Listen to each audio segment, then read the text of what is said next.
itu tim PSMS itu dalam masa kritis lah, di ujung tanduk.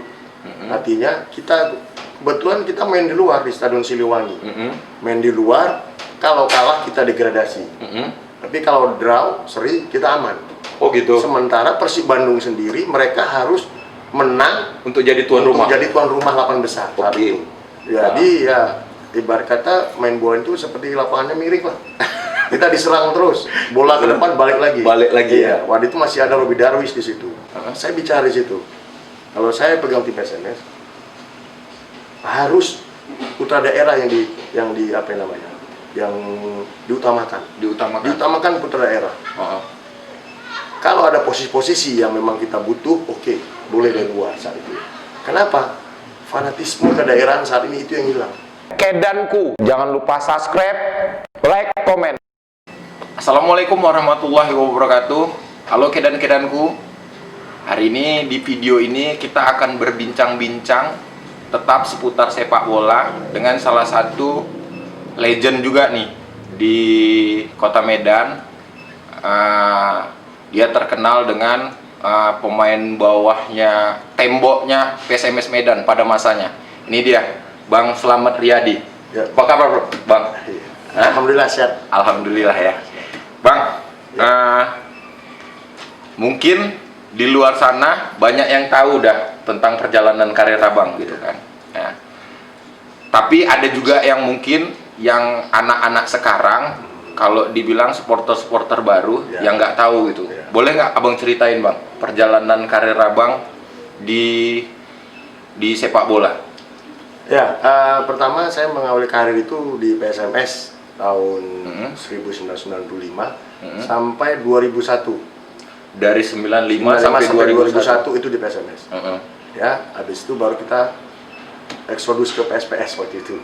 Oh, oke, iya. PSPS, Yang Dream Team itu ya? Ya, Dream Team itu dari 2002 sampai 2005. Setelah itu saya pindah ke Persema Malang. Persema Malang? Iya, Persema Malang. Setelah itu ke Sriwijaya, baru ke Persikabo, terus ke PSSB Biren, Aceh, baru kembali lagi ke PSMS 2009. Kembali lagi mengakhiri karir 2009 di PSMS. ya, tapi itu pun setengah kompetisi, ada Setengah masalah kompetisi. ya, mungkin udah tahu. Beberapa bagian yang lain udah tahu lah masalahnya apa di PSMS Di PSMS itu ya. padahal peringkat 2 waktu itu. Pada saat itu Peringkat 2, tapi kita beberapa pemain inti malah dibuang masuk pelatihnya. Oh, itu zamannya Bang Sony juga itu ya? Ya, Sony sama Sony. Edu juga ya, Bang. Oke. Bang, itu kalau boleh tahu aku, Bang, waktu pas pertama kali main di liga profesional umur berapa, Bang? Saya 19 tahun. 19 tahun apa? Ya. Di PSMS itu ya? 19 tahun. Termasuk pemain paling muda saat itu. Pada saat itu ya? Ya. Oke, itu kalau di tim nasional kan Abang ada bela bola? Ya, di tim nasional saya sempat di tahun 99 timnas SEA Games di Brunei Darussalam. Terus tahun 2000 ada Piala Kemerdekaan di Jakarta, kita juara. Terus tahun 2000 juga Piala Asia di Lebanon ya? Ya. Itu pada saat itu orang yang asli dari Medannya ada berapa orang tuh, Bang? Abang sama Bang Sari ya? Sari Gultom. Berdua. Tapi ya? waktu SEA Games saya sendiri. Waktu Piala Asia yang sama Sari Gultom. Sama Bang Sari Gultom ya? Oke. Medan sendiri waktu SEA Games saya sendiri. Oke. Bang, pencapaian Bang untuk seorang Bang Slamet Riyadi gitu. Secara ini ya, individu. Pencapaian apa, Bang? Semifinal ya? Ya, 2 kali membawa PSMS semifinal. Ya, termasuk saya kaptennya waktu itu. Liga 5. Liga 5 dan Liga 7. Iya, oke. Ya. Terus ya sempat membawa tim nasional Piala Kemerdekaan, juara Piala Kemerdekaan tahun 2000. Tahun 2000? Ya, di GBK. Di GBK? Oke. Terus itu Bang, untuk sekarang kan Abang melatih nih kan? Ya. Untuk lisensi sekarang Abang udah A ya, Bang? Iya, kemarin tahun 2019 baru saya menyelesaikan lisensi A di Jogja, AAFC. Ya, tinggal menunggu sertifikat karena di kantor AFC lagi ada COVID, jadi mereka nggak kerja dulu. Nggak ini ya? Ya, tinggal menunggu sertifikat. Oke. Insya Allah lulus lah mudah-mudahan. Terus ini Bang, untuk sekarang Abang ngelatih di mana ini?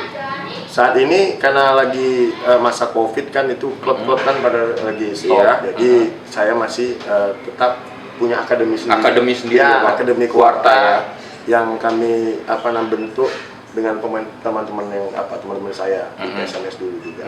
Di situ ya. Di situ akademi Kuarta namanya. Oke. Bang Slamet, Ya. gini. Aku mau nanya ini Bang, yang selama Abang berkarir jadi pemain sepak bola, pertandingan apa yang masih Abang ingat gitu, yang berkesan gitu? Saat itu saya main dengan tim PSMS tahun 95 atau 96 waktu itu, Liga ke-3. Liga ke-3. Itu tim PSMS itu dalam masa kritis lah, di ujung tanduk. Artinya kita kebetulan kita main di luar di Stadion Siliwangi. Main di luar, kalau kalah kita degradasi. Tapi kalau draw, seri, kita aman.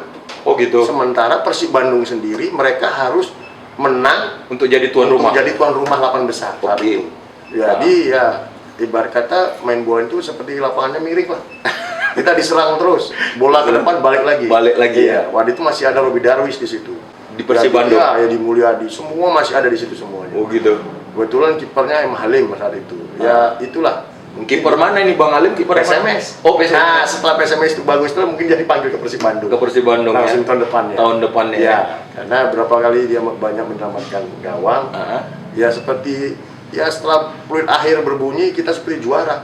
Itu ya. Seperti juara, semua nangis di tengah lapangan, semua teriak. Tapi di Medan biasa-biasa aja. Oh gitu.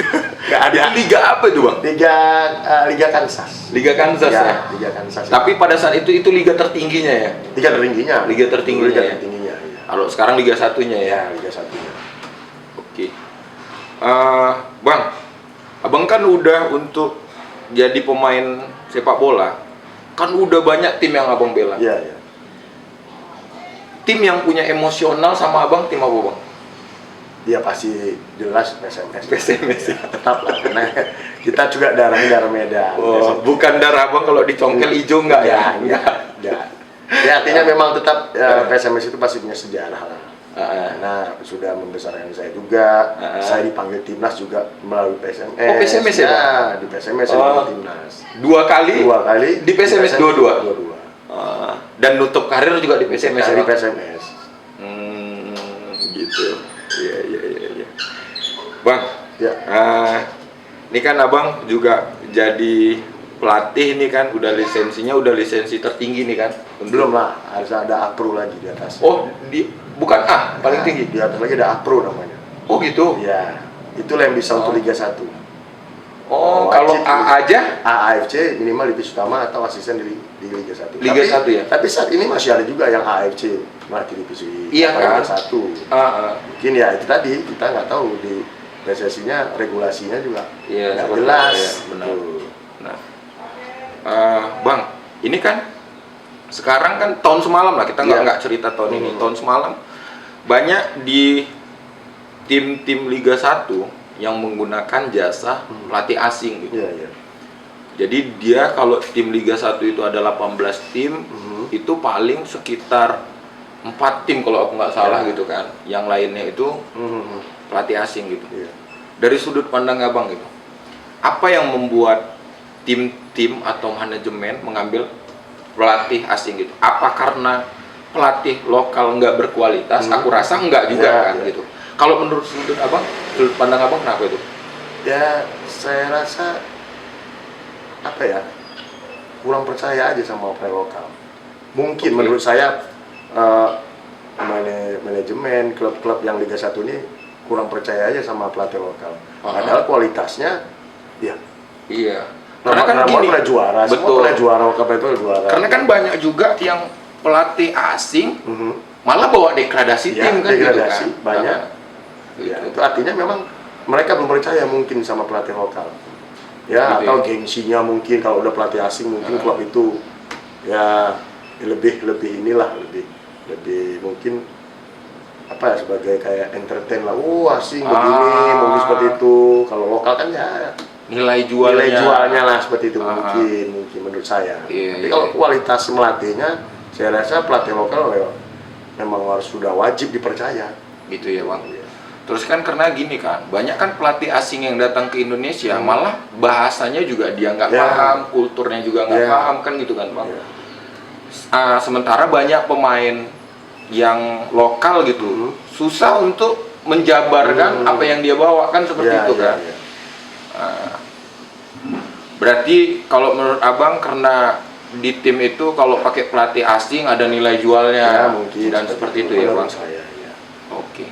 Bang, terus ini Bang, kita bicara tentang PSMS nih Bang. Oh, Ya Bang. Ini kan di zaman Abang, ya. semua pemain Medan itu asli dari Medan, Ya. putra daerah gitu. Nah, sementara belakangan ini PSMS Medan budayanya ya, Ya. kalau aku bilang budayanya udah mulai pakai pemain dari luar daerah. Ya. Artinya gini, aku meluruskan ini bukan kita benci dengan pemainnya itu, Ya. gitu, kan gitu kan. Menurut Abang, sebaiknya tim itu seperti apa gitu? Masih tetap mempertahankan apa kedaerahannya, Ya, ya. tapi dengan harga yang profesional gitu. Ya. Kan kebanyakan kan anak daerah dihargain dengan Ya, apa kan gitu kan? bela kampung. Bela kampung seperti itu kan. Iya, Ya tetap secara profesional Ya. gitu. Nah, itu menurut Abang gimana itu? Saya pernah menangani PSMS waktu Liga 2. Liga itu, 2. Pada saat itu PSMS di Liga berapa? Liga 2. Oh, Liga 2. Oke. Liga 2 saya dikasih kesempatan waktu itu megang PSMS walaupun cuma sebulan. Saya bicara di situ. Kalau saya pegang tim PSMS harus putra daerah yang di apa namanya? Yang diutamakan. Diutamakan putra daerah. Kalau ada posisi-posisi yang memang kita butuh, oke, boleh dari luar saat itu. Kenapa? Fanatisme kedaerahan saat ini itu yang hilang. Oke. Yang saya rasakan, saya dulu pernah main di Medan, pernah main di luar, itu pasti beda. Iya. Kalau kita sudah main di Medan, itu draw aja, itu kita udah mungkin nggak bisa pulang, nggak bisa Iya. keluar dari stadion. Iya. Tapi kalau saya main di luar, mau kalah, menang, udah saya nanti saya dibayar. Iya. Itu loh mungkin yang hilang saat ini. Kenapa Persipura bisa selalu di atas? Iya, Bisa juara. betul, Semua putra daerah. Benar. Sekarang orang mau masuk ke main ke PSMS nggak ada tuh masuk. Coba kita dulu main. Iya. Tim lawan mau ke PSMS, mending saya sambil kartu kuning 2 kali. Iya. Akumulasi. Akumulasi. Daripada main di Medan Supaya selesai nggak saya main, iya. cedera main di Medan. Iya. Rasa takut, rasa itu yang sekarang udah nggak ada lagi. Tim-tim orang luar main ke Medan udah nggak ada lagi rasa ketakutan, rasa yang inilah. Wah, main di Medan, mending gua kartu kuning gitu. Iya. Mending gua bilang sakit itu. Saya tahu teman saya ngomong sendiri. Teman saya waktu di timnas dia bicara, udah ke Medan mending gua kartu kuning aja deh. Iya. Seperti itulah, rasa itu yang hilang saat ini. Dia hindarin itu Iya, ya, Bang? dia hindari main di Medan. Iya, benar. Ya itu tadi kenapa? Wah, itu udah main di Medan selesai lah kita ini. Iya. Nah, itulah. Terus menurut Abang, ini kalau kita tarik benang merahnya nih ya Bang, ini yang salah ini kan karena aku sebelumnya nanya, itu kan salahnya karena kompetisi di PSMS yang nggak ada dan akademinya nggak ada gitu, makanya diambil dari luar daerah. Kalau menurut Abang setuju dengan itu? Saya rasa setuju. Karena memang saya sendiri merasakan saya ini produk dari kompetisi PSMS. Iya. Iya, saya dulu mau ke PSMS itu memang harus melewati tahap-tahap yang di kompetisi itu. Dari divisi utama, divisi 1, divisi 2, divisi 3. Itulah kompetisi PSMS. Kompetisinya ya? Ya, digodok lah di situ seperti canda kau di muka. Jadi main di kebun bunga itu, kau sendiri supporternya di kebun bunga. Dimaki, diteror, apalagi yang udah taruhan-taruhan itu ya. Di situ mental kita diuji. Gitu ya? Kalau kita bisa selesai di situ, bisa lolos di situ, main dimanapun kita aman. Pressure dari apapun dari luar kita udah biasa. Karena pressure-nya luar biasa milik bunga. Itulah gitu. Dari produk kompetisi itu, saya merasakan seperti itu. Di situ ya. Tapi kan gini Bang, kan gini ya. Jadi pemain Medan ini kalau dikumpulkan, ini cukup untuk membangun tim PSMS. Oh iya cukup. Kan gitu Langsung kan, Pak? saya jamin bukan apa ya, saya optimis bisa lolos Liga 1. Iya kan? Kalau beberapa pemain yang PSMS itu Medan ya. Iya. Balik. Yang di luar-luar Ya, yang di luar. digabungkan gitu kan. Berarti kan artinya gini Bang, kalau misalnya itu saran yang bagus gitu, yang dari produk dari akademinya sendiri Ya. atau kompetisinya kan gitu kan. Tapi memang kalau memang dia mau instan gitu, dia bisa juga kan ngembalikan pemain-pemain Bisa. Medan kan seperti itu kan. Iya. Jadi itu ya Bang, karena kompetisinya salah satunya. Abang setuju dengan itu ya? Saya setuju kompetisinya. Dengan itu ya. Oke. Terus ini Bang, ini pertanyaannya terlewat sih. Apa? Ada yang orang nanya nih, banyak nanya gitu. Selama Abang jadi pemain, striker yang menurut Abang itu harus dijaga gitu. Itu siapa Bang? Sebenarnya Di masa Abang, Bang? Ya, sebenarnya begini. Saya punya apa namanya ya? Punya prinsip. Punya prinsip. Saya ada mungkin saya buat statement di koran, di TV pernah saya diwawancarai juga. Saya bilang semua striker itu di bawah saya. Oh gitu. Iya. Kenapa gitu, Bang? Saya harus punya rasa percaya diri dari lawan saya. Walaupun Walaupun saya anggap dia hebat, tapi saya nggak mau bilang dia hebat. Itu yang prinsip saya saat ini. Saya bilang saya turunkan, kau bisa ke pemain saya seperti itu. Striker lawan itu semua di bawah saya. Saya tuh bisa tunjukkan ada orangnya. Saya bicara seperti itu. Di TV juga, TV swasta saya bicara seperti itu. Semua striker lawan itu di bawah saya. Artinya supaya dia saya percaya diri. bukan bersombong. Saya percaya diri dari lawan saya. Gitu. Oh. Seperti itu. Tapi kalau boleh jujur, misalnya striker siapa yang sulit dijaga, mungkin saya pernah ya, mungkin Gonzales lah salah satunya, agak sulit sedikit. Gonzales. Karena dia pinter. Dia striker pintar. Bukan ya? karena apa-apa, dia pinter mengambil momen. Oh, Christian Gonzales ya. Oke, itu kedanku. Jadi udah terjawab kan? Bek tangguh Bang Slamet Riyadi pada masanya, yang kalaupun ada striker yang dikhawatirkan gitu, yang pintar gitu, itu Christian Gonzales gitu. Tapi itu Bang Slamet bilang bahwa nggak ada striker itu memotivasi diri sendiri ya Bang, supaya apa ya? Kita lebih percaya diri, bukan sombong. Iya. Tapi untuk membuat rasa percaya diri kita terhadap lawan. Iya, benar sih. Itu meyakinkan diri kita. Oke, Bang.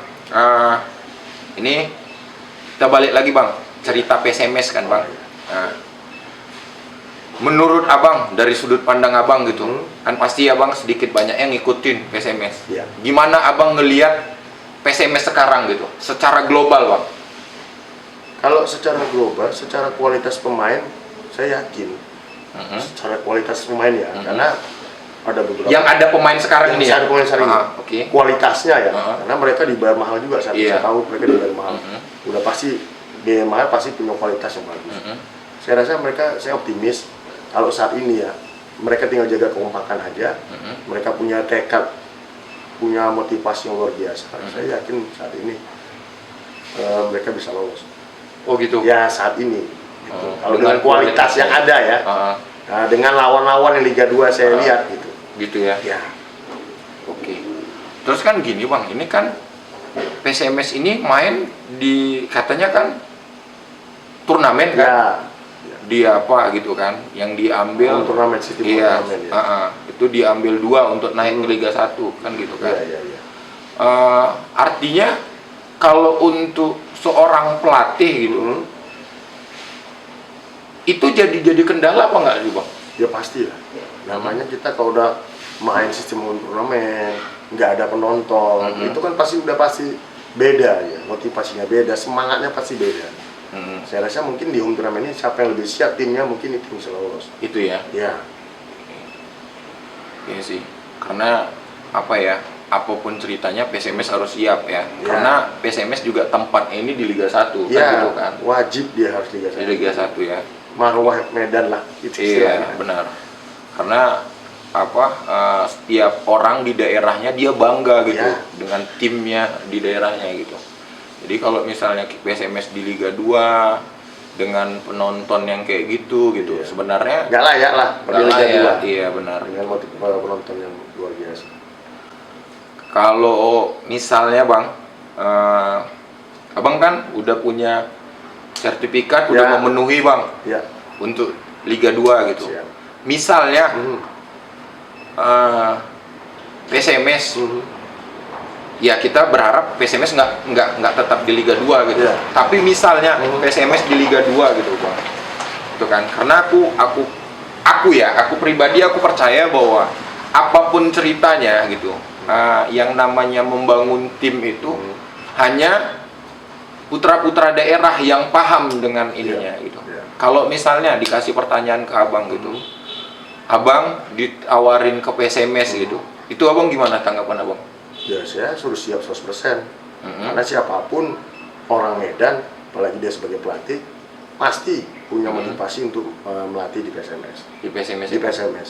Karena memang sebenarnya itu wajib putra daerah yang megang PSMS. Iya. Kenapa? Dia tahu kulturnya, dia tahu apa namanya ya, fanatisme pemain itu, dia tahu apa sih orang Medan ini, kemauan orang Medan seperti apa, semangatnya harus diapakan, mereka bisa keluar semangatnya, mereka harus putra daerah sendiri yang tahu, gitu. Bukan mengecilkan pelatih luar, artinya saya rasa saya lebih yakin dengan pelatih-pelatih lokal dan untuk megang PSMS ini. Benar. Jadi teman-temanku, sampai jumpa di video-video berikutnya. Assalamualaikum warahmatullahi wabarakatuh. Waalaikumsalam warahmatullahi wabarakatuh.